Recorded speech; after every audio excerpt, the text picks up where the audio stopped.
सत्य को खोजने वाले और जिन्होंने सत्य को खोज भी लिया है, ऐसे सब साधकों को हमारा प्रणाम। दिल्ली में इतने व्यापक रूप में सहयोग फैला हुआ है कि एक जमाने में तो विश्वास ही नहीं होता था कि दिल्ली में 2-4 भी सहयोगी मिलेंगे। यहाँ का वातावरण ऐसा उस वक्त था कि जब लोग सत्ता के पीछे दौड़ रहे थे और व्यवसायिक लोग पैसे के पीछे दौड़ रहे थे।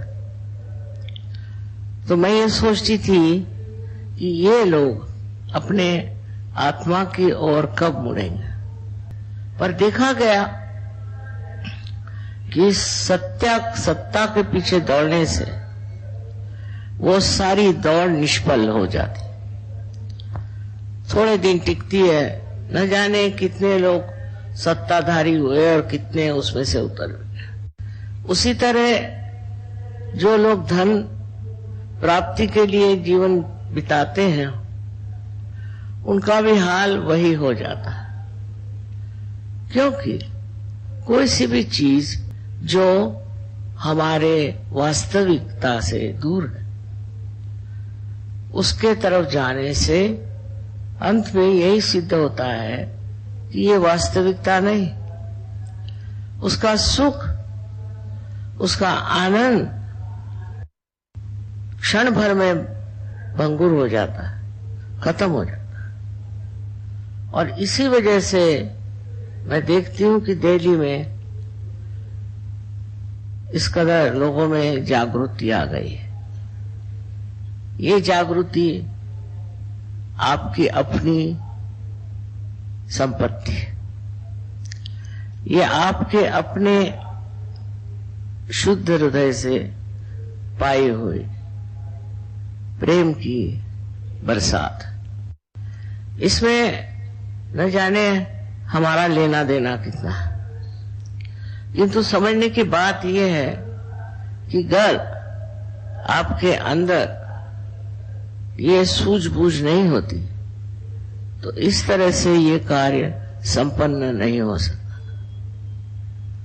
इसमें एक ही समझना है कि अनेक संतों ने इस देश में मेहनत की, हर एक के घर घर में उनके बारे में चर्चा होती है और उन संतों के बारे में बहुत कुछ मालूमात बुजुर्गों के तो है ही, पर बच्चों को भी हो जाती। धीरे धीरे ये बात जमती है कि आखिर ये लोग ऐसे कौन थे जिन्होंने इतना परमार्थ साध्य किया। पता नहीं कैसे इतने व्यवसायिक लोग जिनका सारा ध्यान रात दिन पैसा कमाने में, सत्ता कमाने में जाता है, वो मुड़कर सहयोग में आ गए, क्योंकि उनकी जो वो खोज थी उसमें आनंद नहीं था, उसमें सुकून नहीं था, शांति नहीं थी, किसी प्रकार का विशेष जीवन नहीं था। जब मनुष्य ये पता लगा लेता है कि उसके अंदर कोई ऐसी वास्तविक आनंद की भावना आई नहीं, न ही उसने कोई उस सुख को पाया जिसके लिए वो इस संसार में आया है। न जाने कैसे एक ज्योत से अनेक ज्योत जलती गई और आज मैं देखती हूँ कि हजारों लोग यहाँ पर आज उपस्थित हैं जिन्होंने अपने अंदर की अंतरात्मा को पहचाना है। सबसे पहले जान लेना चाहिए कि हमारे अंदर जो बहुत सी त्रुटियां हैं, उसका कारण है कि हम लोगों ने धर्म को समझा नहीं। जो कुछ धर्म मार्तंडों ने बता दिया हमने उन्हीं को सत्य मान लिया। उन्होंने कहा कि आइए आप कुछ अनुष्ठान करिए या कुछ पूजा पाठ करिए या और हर तरह की चीज बताई। मुसलमानों को भी इस तरह से पढ़ाया गया कि तुम अगर इस तरह से नमाज पढ़ो और इन मुल्लाओं के कहने पे चलो तो तुम्हें मोक्ष मिल जाएगा। अब मनुष्य सोचने लगा कि ऐसा तो कुछ हुआ नहीं, ऐसी तो कोई प्राप्ति हुई नहीं, फिर ये है क्या? ये कर्म कांडों में हम क्यों फंसे? और ये कर्म कांड हमें बहुत ही गहरे अंधकार में ले जाते हैं। हम लोग सोचते हैं कि इस कर्म कांड से हम कुछ पालेंगे, सो किसी ने पाया नहीं। जन्म जन्मांतर से लोगों ने कितने कर्म कांड किए हैं, उन्होंने क्या पाया? अब पाने का समय भी होता है। आज इस कलयुग में ये समय आ गया, ऐसा आया है कि आपको सत्य प्राप्त हो। सत्य की प्राप्ति यही सबसे बड़ी चीज है, और सत्य ही प्रेम है, और प्रेम ही सत्य है। इसकी ओर आप जरा विचार करें कि हम सत्य को खोजते हैं तो सोचते हैं कि सन्यास ले लें, हिमालय पे जाएं, अपने बाल मुंडा लें और तरह की चीजें करें। जब सत्य का वास अंदर है तो ये बाह्य की चीजों से और उपकरणों से क्या होने वाला? इससे तो मनुष्य पा नहीं सकता सत्य, क्योंकि इसके साथ कुछ सत्य लिपटा ही नहीं है। तो करना क्या है? करना ये है कि आपके अंदर जो सुप्त शक्ति कुंडलिनी की है उसे जागृत करना है। अब कुंडलिनी की शक्ति आपके अंदर है या नहीं, ऐसी शंका करना भी व्यर्थ है।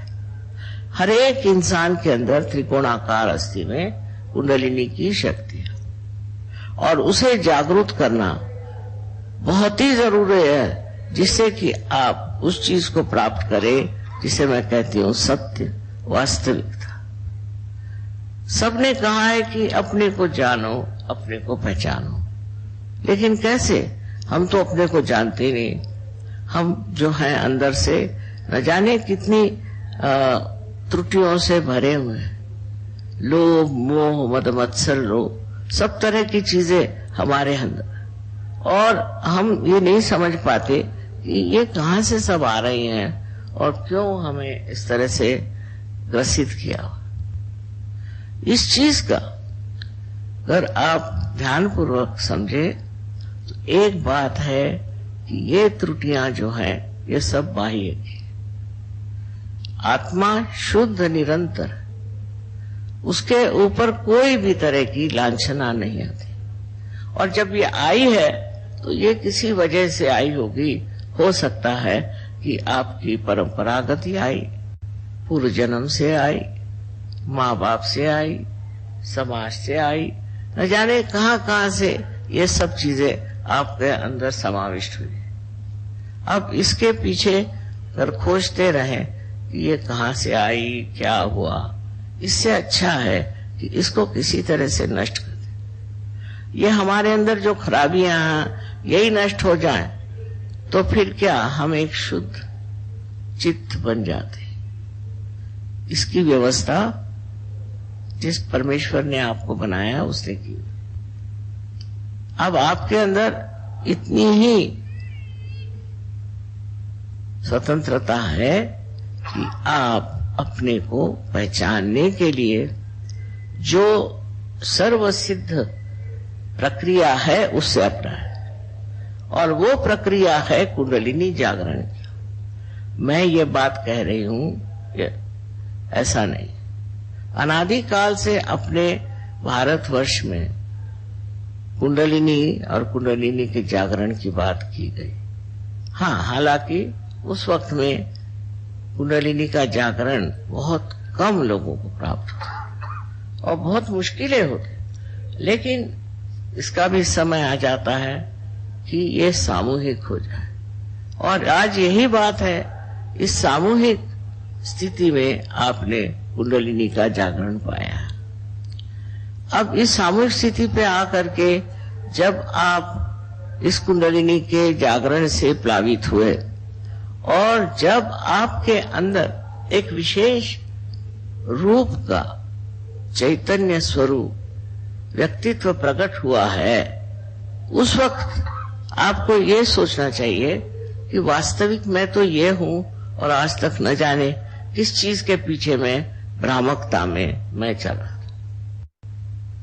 ये सब होता गया, आपके अंदर जमता गया, बनता गया, और ये सब आपके सुबुद्धि दुर्बुद्धि और न जाने किस चीज से जुटता गया।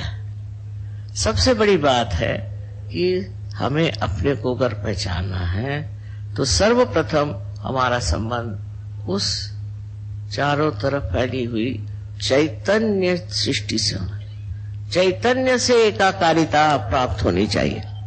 और उसके लिए चैतन्य से एकाकारिता के लिए कुंडलिनी ही उसका मार्ग है, और कोई मार्ग नहीं। कोई कुछ भी बताए और कोई मार्ग है नहीं, लेकिन लोग आपको भुलावे में डालते हैं और लोग भटकने लगते हैं।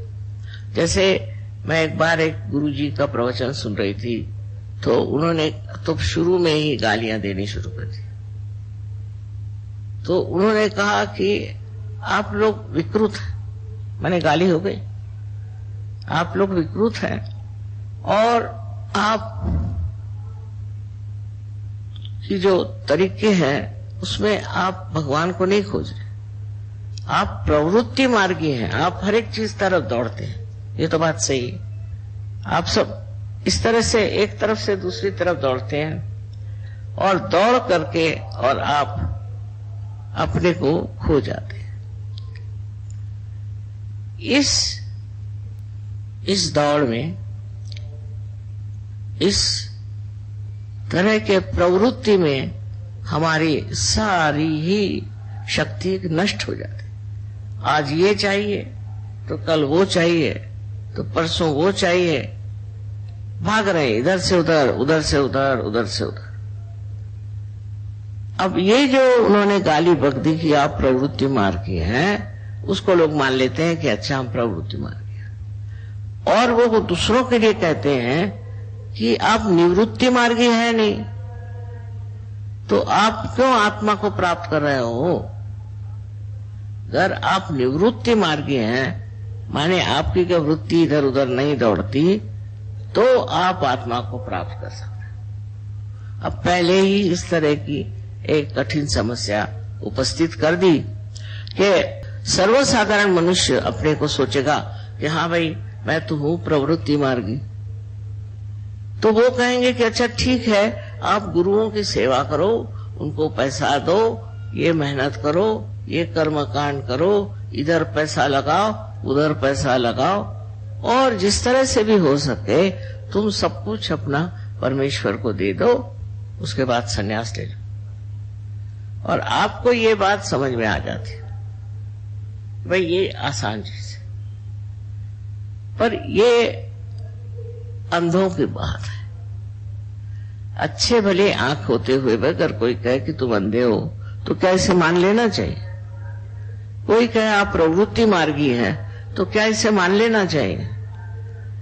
अगर आपके अंदर निवृत्ति नहीं है, ऐसा उनका कहना, तो आप ज्ञान मार्ग मतलब सहयोग में नहीं आ सकते। इस तरह की एक भाषा ये लोग व्यवहार में लाते, और उससे सर्वसाधारण जनता ये कहती कि भाई हमारे लिए तो ये ठीक है कि गुरुओं को सेवा, उनको सब दो, उनको सब समर्पण दो। इस तरह की जो हमारे अंदर एक गलत धारणाएं बैठ जाती है और हम उसे मान भी लेते हैं,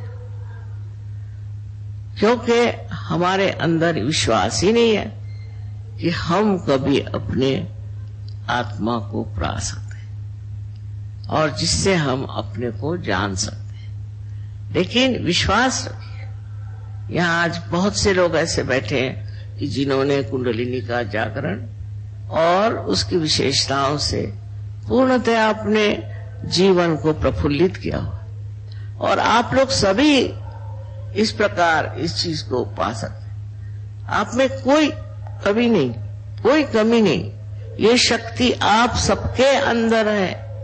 आपने कुछ भी किया हो, आपने कोई भी गलत काम किया हो, आप परमात्मा के विरोध में भी खड़े हो, चाहे जो भी किया हो, ये कुंडलिनी तो अपनी जगह बैठी हुई है। और जब कोई उसको जगाने वाला आएगा तो वो जग जाएगी। और ये जो बाह्य की चीजें हैं, इसको प्रवृत्ति कहते हैं, ये जो आपके अंदर षड्रिपु हैं, ये एकदम झड़ जाएगा। जब आप देखते हैं कोई बीज आप मां के उदर में डालते हैं तो अपने आप प्रस्फुटित होता है। बीज में तो कुछ नहीं दिखाई देता, पर जब वो मां के पेट में जाता है तो वो अपने आप प्रस्फुटित हो जाता है। इतना ही नहीं, पर उसके अंग प्रत्यंग में जीवन आ जाता है। उसी प्रकार कुंडलिनी के जागरण से आप जागृत हो जाते हैं और आपके अंदर की जो वृत्तियां हैं, जो नाशकारी हैं, जो गलत हैं, वो अपने आप जड़ जाती हैं। ये बड़ा आश्चर्य का विषय है, किंतु ऐसे बड़ी आश्चर्य की बात नहीं, क्योंकि ये घोर कलयुग है। ये घोर कलयुग है और इसके प्रताप से न जाने कितने लोग झुलस गए। और अब इसी कलयुग में ये कार्य होने वाला है और इसी कलयुग में आप इसे प्राप्त करने वाले हैं और उस परम तत्व को आप प्राप्त करने वाले हैं जो आपके अंदर आत्मा स्वरूप विराजित है। उसके प्रकाश में आप अपने को जानेंगे। आप जानेंगे कि आपके अंदर से कौन से दोष गिर गए और अब आप शुद्ध चित्त वाले आत्मा स्वरूप होगा। इसको जब आप जान लेंगे कि आपकी ये स्थिति है और यही सच्चाई है, तो जितनी झूठी बातें हैं आप छोड़ देंगे। उससे क्या फायदा? किसी भी झूठी बात को साथ लेकर के आप कहां जा सकते हैं? पर तब तक झूठ नहीं दिखाई देता जब तक आपकी आत्मा जागृत नहीं होती। आत्मा के प्रकाश में ही आप उस झूठ को समझ सकते हैं जो आपको हर तरह से भुलावे में रखता है। और इस भुलावे में हर तरह के लोग घूम रहे हैं। आप दुनिया की तरफ नजर करें, किसी भी धर्म का नाम लेकर के आज लड़ रहे हैं। अरे भाई, जब धर्म है, जब एक ही परमात्मा है, तो लड़ क्यों रहे हैं? पर इस तरह के भुलावे तैयार हो जाते हैं, दिमागी जमा खर्च ऐसा बन जाता है और उसको लोग अपना लेते हैं। उसका कारण यही है कि उनकी समझ में अभी प्रकाश नहीं। जब कुंडलिनी का जागरण होता है तो आपका संबंध उस परम चैतन्य की शक्ति से हो जाता है और ये संबंध बड़ा माना हुआ। आइंस्टीन जैसे इतने बड़े साइंटिस्ट ने यह कहा है कि जब आपका संबंध टॉर्शन एरिया उसको कहते होता है, तो अकस्मात ऐसी चीजें होती हैं, इस तरह से आप शांत चित्त हो जाते हैं कि उस शांत चित्त में न जाने कितनी उपलब्धियां होती हैं और कितने तरह के नए नए आपको प्रयोग मिलते हैं और नई नई उपलब्धियां होती हैं। ये सारी चीजें होते हुए भी जब लोग बार बार जग कर सो जाते हैं और सोकर फिर जगते हैं, ऐसी भी दशा चलती है। ऐसे लोग नहीं होते कि जो एक बार पार हो गए सो, उसके बाद उनकी गहनता कितनी है इस पर निर्भर है। अगर आप गहन हैं तो ये चीज आपके अंदर जब जागृत होती है तो उसका बड़ा गहन अनुभव होता है। आप एकदम निर्विचारिता में चले जाते। आज ही मैं बता रही थी कि मनुष्य विचार क्यों करता है, हर समय हर एक चीज पे देखना और उस पे विचार करना। कोई चीज है, जैसे ये कारपेट है, ये कहाँ से आई होगी, कितने की होगी, क्या होगा, दुनिया भर की झंझटें इसके लिए होगी। बजाय इसके को इतना सुंदर है, इसका सौंदर्य, उसका आनंद ले, मनुष्य सोचते ही रहता है। और इस तरह के सोच विचार से मनुष्य कभी कभी पगला भी जाता। तो किसी भी चीज की ओर देखकर उस पर प्रक्रिया करना, रिएक्ट करना, इससे बढ़ के और कोई गलती नहीं। क्योंकि जो आप प्रक्रिया कर रहे हैं या रिएक्ट कर रहे हैं किसी चीज पर, तो वो आप अपने अहंकार के कारण या आपके अंदर जो सुप्त चेतन है, जिसे कि कंडीशनिंग कहते हैं, उसके कारण कर रहे हैं। आप इसलिए नहीं कर रहे हैं कि आप उसे पूरी तरह से देख रहे हैं। वो साक्षी स्वरूपत्व आपने, उस चीज को आप पूरी तरह से देखें। अगर आप पूरी तरह से उसे देख सकते हैं तो उस चीज का आनंद आपके अंदर पूरी तरह से समा जाए। सबसे तो बड़ी बात यह है कि इस दशा में आने की बात बहुतों ने कही, मैं कह रही हूं ऐसी बात नहीं, पर वो बहुत से लोग समझ नहीं पाए होंगे, या उस वक्त ये भी सोचा होगा कि ये कैसे हो सकता है, हम तो एक मानव हैं, ये कैसे हो सकता है। कुंडलिनी के जागरण से सब हो सकता है। और जब कुंडलिनी आप सबके अंदर वास्तव किए हुए, जब वो स्थित है वहां, तो सिर्फ उसके जागरण की बात है। ये आपका धरोहर, ये आपकी अपनी चीज है, जिसे आपने खरीदी नहीं, उसके लिए कोई पैसा नहीं दिया, उसके लिए किसी भी तरह की याचना नहीं की, वो अंदर है, वो स्थित है। सिर्फ उसकी जागृति होने का विचार होना चाहिए। अब ये कुंडलिनी शक्ति जो है, ये आपकी बड़ी शुद्ध इच्छा है। शुद्ध इच्छा हमारे यहाँ ना कोई है नहीं। जैसे कोई साहब, वो कहेंगे साहब मैं चाहता हूं कि मेरे पास एक मोटर आ जाए। अच्छा भाई, आ गई मोटर, तो उसका आनंद ही नहीं उठाया, फिर लगे दूसरा कोई ढूंढने, फिर वो चीज हो गई तो फिर लगी तीसरी चीज। तो इसका मतलब आपकी जो इच्छाएं शुद्ध नहीं थी। अगर वो शुद्ध इच्छा होती तो आप तृप्त हो जाते। ये कुंडलिनी शक्ति आपकी शुद्ध इच्छा है और ये परमेश्वरी इच्छा। ये जब आपके अंदर जागृत हो जाती है तो आप तृप्त हो जाते। तृप्त हो जाते माने आप सोचते हैं कि ये जो मेरा मन ये चाहिए वो चाहिए वो चाहिए करता था, उसके जगह अब मैं ऐसे सुंदर बाग में आ गया हूं जहां सुगंध ही सुगंध, आनंद ही आनंद, शांति ही शांति और प्रेम ही प्रेम बसा। ये जब स्थिति आपकी आ जाती तो फिर आप मुड़ के नहीं देखते उधर जो गलत चीज है। अधिकतर होते हैं ऐसे भी लोग, तो भी कुछ फिर गिरते हैं, फिर उठते हैं, फिर गिरते हैं। पर सहयोग में जिसने एक बार इसे प्राप्त किया, वो इतनी महत्वपूर्ण चीज है और इतने सहज में होती। उसके लिए कुछ करना नहीं, उसके लिए आपको पैसा देना नहीं, कोई चीज नहीं, प्रार्थना नहीं, कुछ नहीं। सिर्फ आपके अंदर शुद्ध इच्छा होनी चाहिए कि मैं अपने आत्मा को प्राप्त करूं। इस शुद्ध इच्छा से ही आप उसे प्राप्त करें। सिर्फ मन में यही एक इच्छा रखें कि मेरी कुंडलिनी जागृत हो जाए।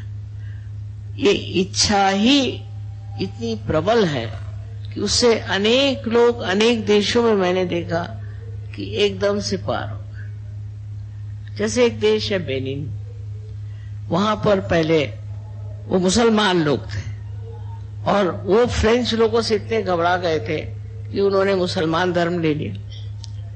वो मुसलमान धर्म लेने के बाद वो संतुष्ट नहीं थे, उससे भी परेशान, उससे भी झगड़े, ये वो। पर जब उनको सहयोग मिल गया तो सब छोड़ छाड़ के अब मजे में है। आपको आश्चर्य होगा कि आज वहां भी 14,000 सहयोगी हैं, वो सब मुसलमान। ये तो मैं मुसलमान उनको मानती हूं कि जिनके हाथ में चैतन्य है, जिनके हाथ बोलेंगे। आज कियामा का जमाना है, अगर आपके हाथ बोल सकते हैं तभी आप मुसलमान है, नहीं तो है नहीं। मुसलमान का मतलब है समर्पण, और जब तक आपके हाथ नहीं बोलते आप क्या समर्पण करें।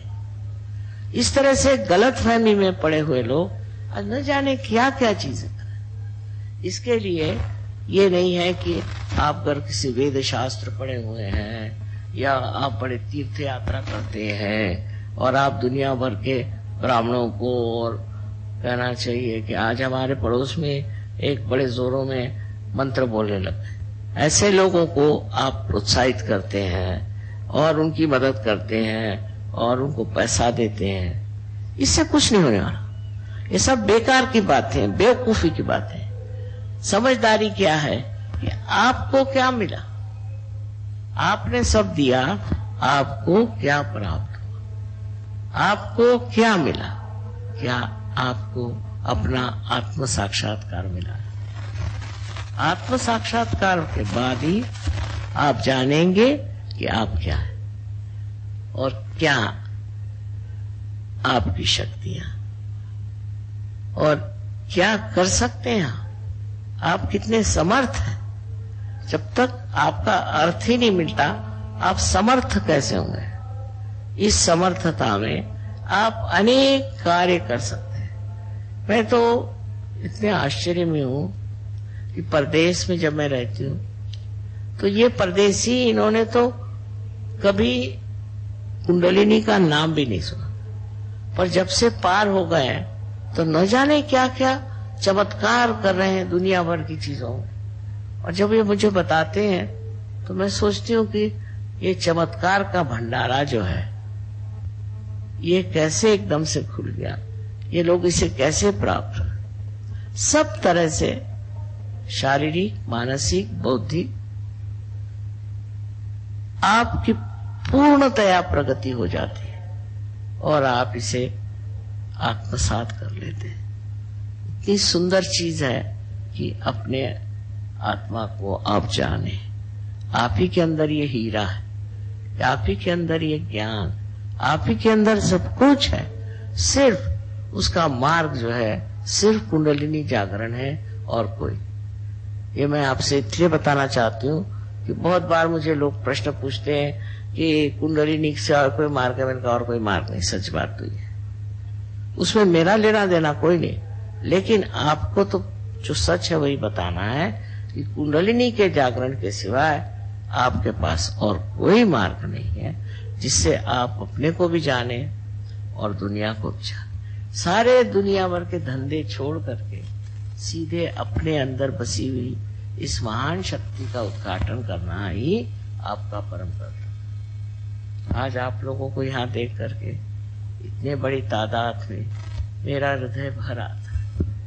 एक जमाना था कि मैं दिल्ली को बिल्ली कहते थे, यहाँ तो किसी की खोपड़ी में सहज घुसेगा नहीं। वो आज मैं देख रही हूँ कि आप लोगों ने इसे आत्मसात किया और अपनाया, और सब तरह का लाभ ही लाभ है, हर तरह का लाभ इसमें है। और अगर महालक्ष्मी की कृपा हो जाए तो अपना देश भी एक बड़ा सुरम्य और बहुत वैभवशाली देश हो सके। इसलिए हमको सबको सामाजिक रूप से इसे फैलाना चाहिए, और इस सामाजिक रूप में हर तरह का पहलू हमें पहचानना। जहां जहां लोगों को तकलीफ है, मैंने कम से कम ऐसे 16 प्रोजेक्ट बनाए जिसमें औरतों को मदद करना, बच्चों को मदद करना, बीमारों को मदद करना, बूढ़ों को मदद करना,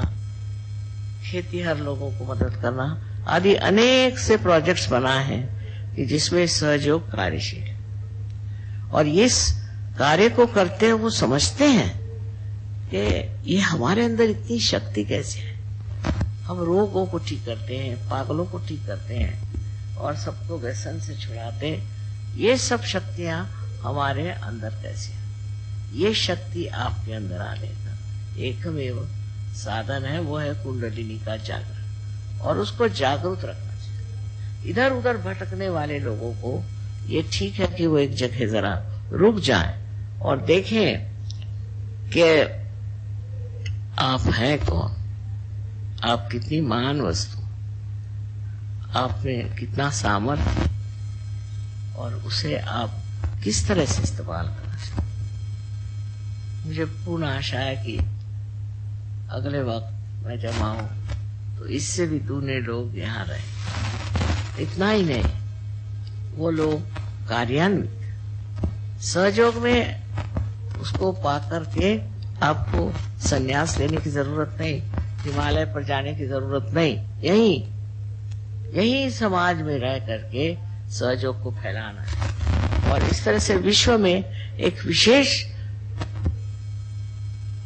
सहज समाज बनाना है। और इस सहज समाज में वही करना चाहिए कि जो सारे संसार का उद्धार कर सकता है और जितनी इसकी त्रुटियां हैं उनको बिल्कुल पूरी तरह से नष्ट कर सकता है। ये कार्य आप लोग सब कर सकते हैं और उसलिए मैं आपसे बार बार यही कहूंगी कि अपनी जागृति करते रहे, मनन करें, मनन से जागृति बनी रहे और जो दोष हैं वो धीरे धीरे बिल्कुल निकल जाए। इससे आप एक सुंदर स्वरूप, बहुत ही बढ़िया एक व्यक्ति हो जाए।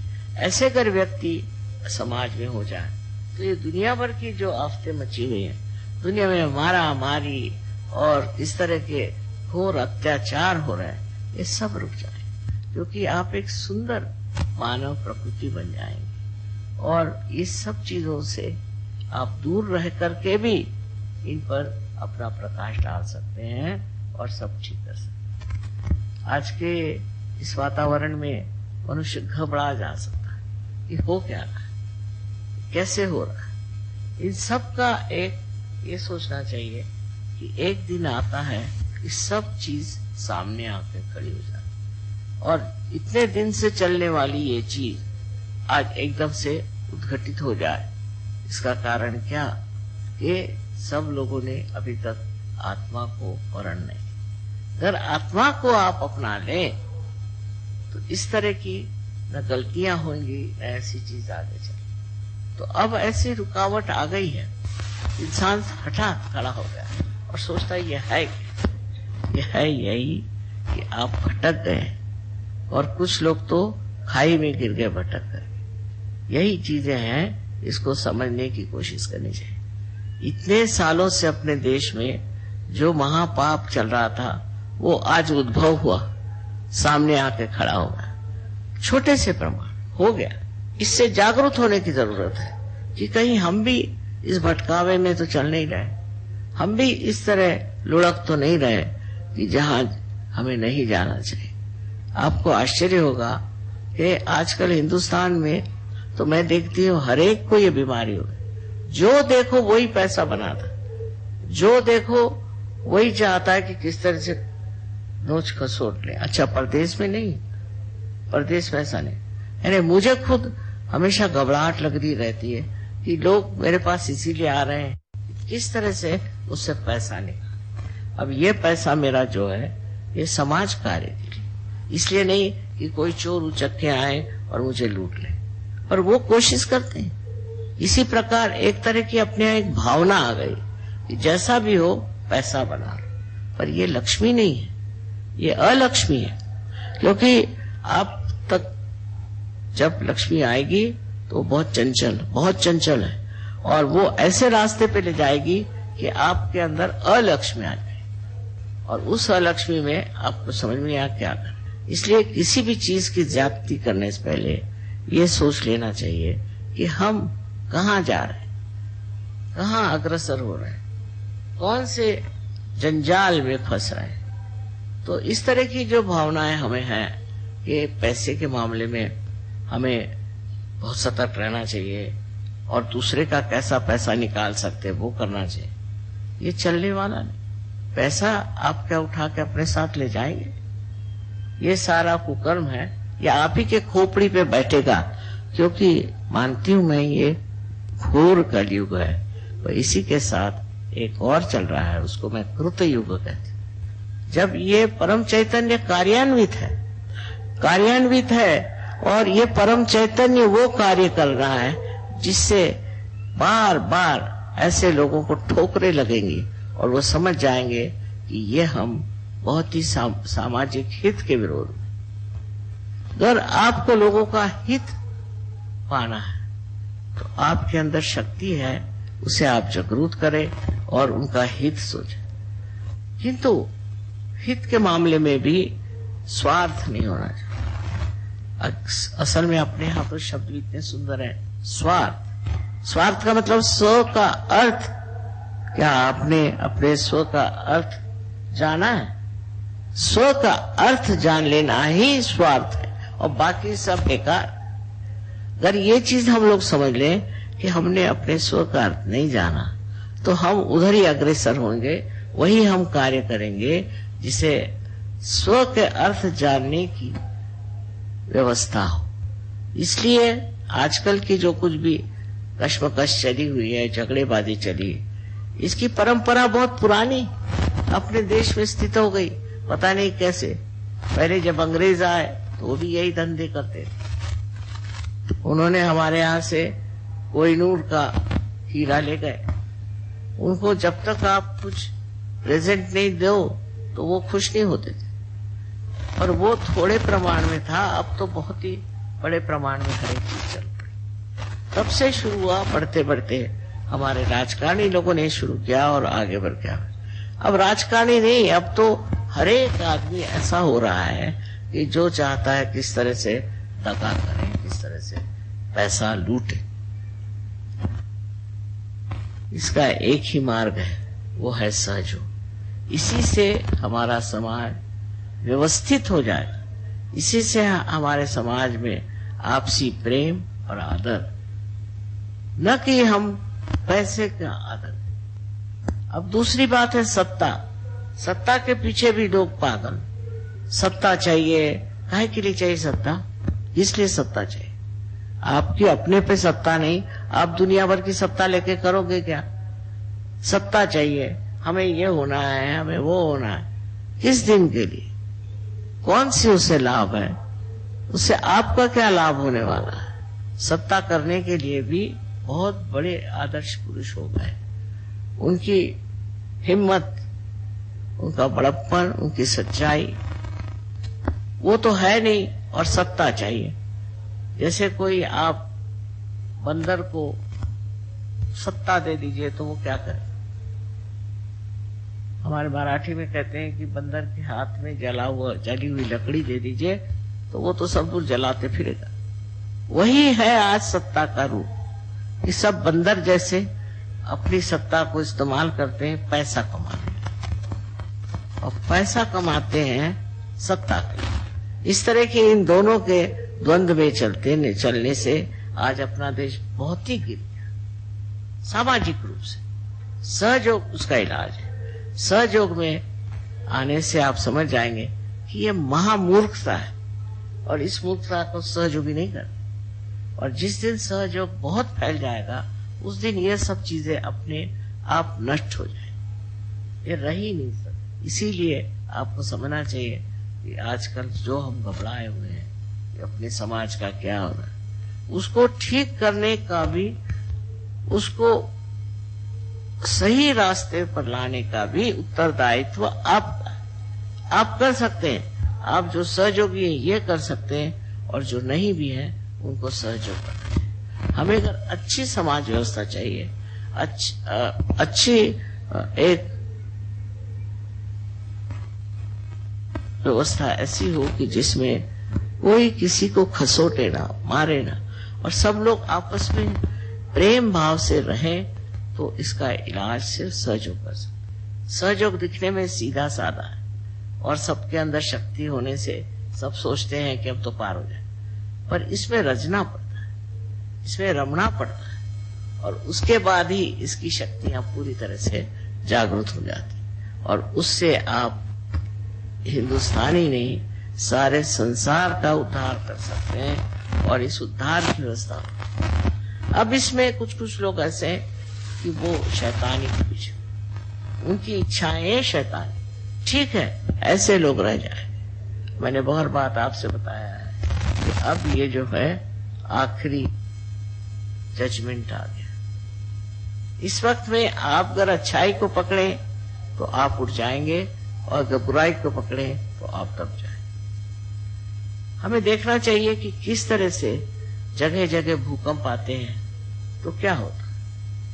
अभी गुजरात में बड़ा भारी भूकंप है, वहां हमारे सिर्फ 18 सहयोगी थे, क्योंकि गुजरातियों को पता नहीं क्या सहयोग से खास मतलब नहीं है। अब टर्की में भी बड़ा भारी भूकंप है, वहां भी जितने सहयोगी थे सब बच गए, सब एक से एक, और उनके घर भी बिल्कुल सही सलामत, मैंने देखे खुद।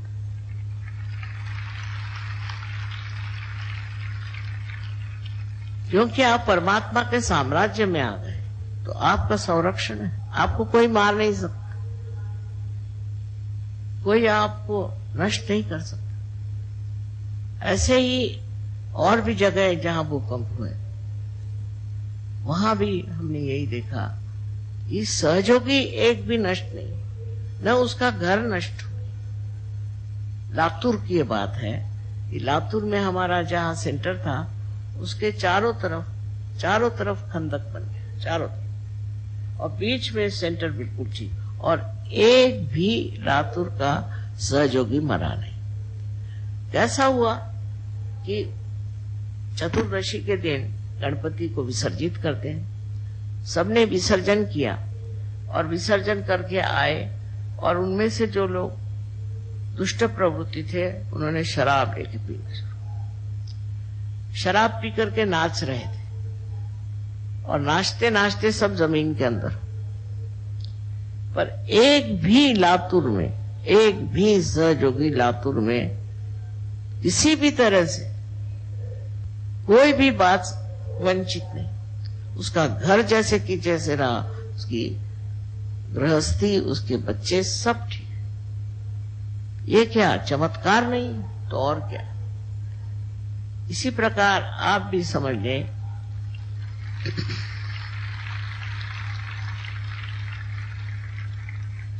कि परमात्मा का जो संरक्षण है वो आपके ऊपर होगा, क्योंकि आप उसके साम्राज्य में गए। इन सारे साम्राज्यों से बाहर इतने ऊंचे आप चले गए कि आपको अब किसी भी चीज का भय नहीं, कोई भी चीज आपको नष्ट नहीं कर सकती। इस तरह से हमने सहयोग में अनेक उदाहरण देखे, अनेक लोगों को बीमारी से उठते देखा। ड्रग लेने वाले लोग एक रात में ही बदल जाते, एक रात में बदल गए। किसी को आश्चर्य होगा ये कैसे हुआ। वही बात मैंने कही कि कुंडलिनी के जागरण से अपने अंदर की सब विकृतियां जड़ जाती, और इस तरह से हर जगह ये कार्य हो रहा है, और लोग अब महसूस कर रहे हैं, इसको समझ रहे हैं कि परिवर्तन की बहुत जरूरत है। इस परिवर्तन के सिवा कुछ भी नहीं बदल सकता, कुछ भी ठीक नहीं हो सकता। ये मनुष्य ही है जो सब गड़बड़ करता है, और ये मनुष्य ही है वो खुद इसको उठाएगा और बढ़ाएगा। बड़ा विश्वास है मुझे कि जिस तरह से यहाँ सहयोग बढ़ा है और भी आगे बढ़ता रहे, और अनेक प्रांगण में, अनेक स्थिति में इसका प्रकाश चारों तरफ आ फैला है। आप सबको अनंत